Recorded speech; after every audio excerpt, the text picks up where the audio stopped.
নমস্কার বন্ধুরা, তোমরা কেমন আছো? আশা করবো তোমরা ভালো আছো। হ্যাঁ, আমি আবার শাশুড়ি বৌমার সংসারে চলে এসেছি। আজকে আমি রান্না করব, ফুড চাটনি করব। চাটনি করব, টমেটোর চাটনি না, আজকে আমি ফল দিয়ে চাটনি করব। কি কি ফল নিয়েছি তোমরা দেখো।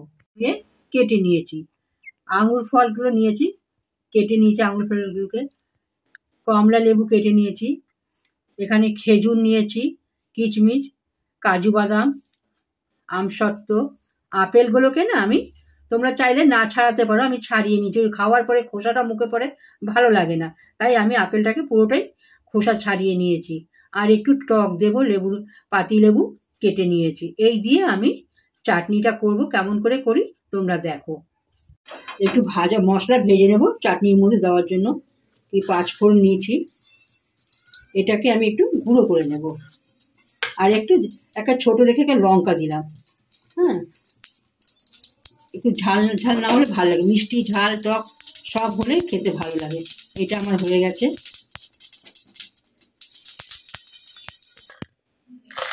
এটাকে আমি 1/2 কাপ জল দিয়ে দিলাম। জলটা গরম হয়, নকুন দানা দিয়ে দিলাম। দানার সাথে আমি খেজুর কটাও দিয়ে দেবো। নকুন দানাটাও গলবে, খেজুরটাও সিদ্ধ হয়ে যাবে।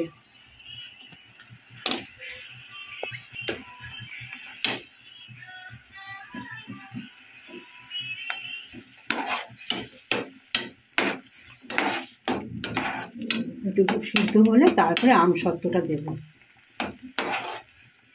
এবার আমি এই যে নকুন দানাগুলো আমার সব গলে গেছে। হ্যাঁ, এবার আমি আমসত্ত্বগুলো দিয়ে দেব।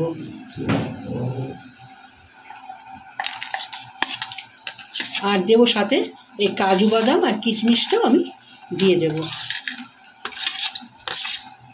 ভালো একটু ফুলে উঠবে। হ্যাঁ, সিদ্ধটা ফুটবে। আর এইটা দেওয়া মানে কি রসটা গাঢ় হবে, এই যে আমসত্ত্বটা। হ্যাঁ, আমি এবার সামান্য একটু নুন দিয়ে দেবো। ফুড চাটনিতে লবণ? হ্যাঁ, একটু নুন দিতে হয়। সামান্য বিট নুন দিয়ে দিলাম। ও স্বাদটা ভালো, স্বাদটা ভালো হবে এই জন্য। ও নুন মিষ্টি টক ঝাল করবে নাকি? হ্যাঁ, টক ঝাল মিষ্টি, ওই জন্য একটা ছোটো শুকনো লঙ্কা দিলাম, একটু ঝাল ঝালও হবে। একটা লঙ্কাটা হবে না, আমতা আমতা ঝাল হবে, সেটাই খেতে ভালো লাগবে। ভালো করে সিদ্ধ হোক। এবার আমি একটু পাতি লেবুর রস, একটা গোটা দিলাম না, একটা হাফ করে পাতি লেবুর রস দিয়ে দিলাম।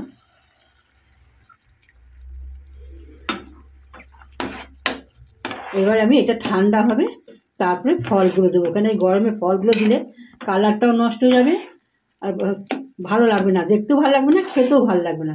এটা আমার হয়ে গেছে, এটা ঠান্ডা হবে তারপরে আমি ফলগুলো, উষ্ণ উষ্ণ গরম থাকতে ফলগুলো দিয়ে দেবো। গ্যাসটা আমি অফ করে দিলাম।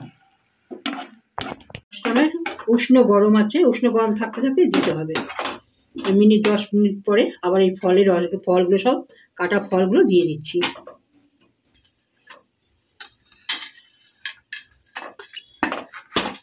দিয়ে ভালো করে মিশিয়ে নেব। ভাজা মশলাটা যে করলাম, আমি সেই ভাজা মশলাটা দিয়ে দেবো উপর দিয়ে।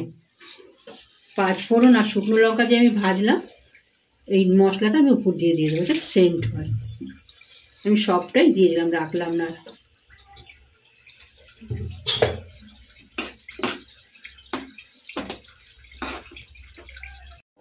ফলের চাটনিটা আমার হয়ে গেছে।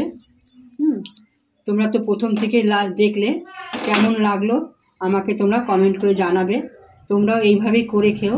আমি আজকের মতন এখানেই শেষ করলাম। আবার একটা রান্না নিয়ে তোমাদের সামনে আসবো।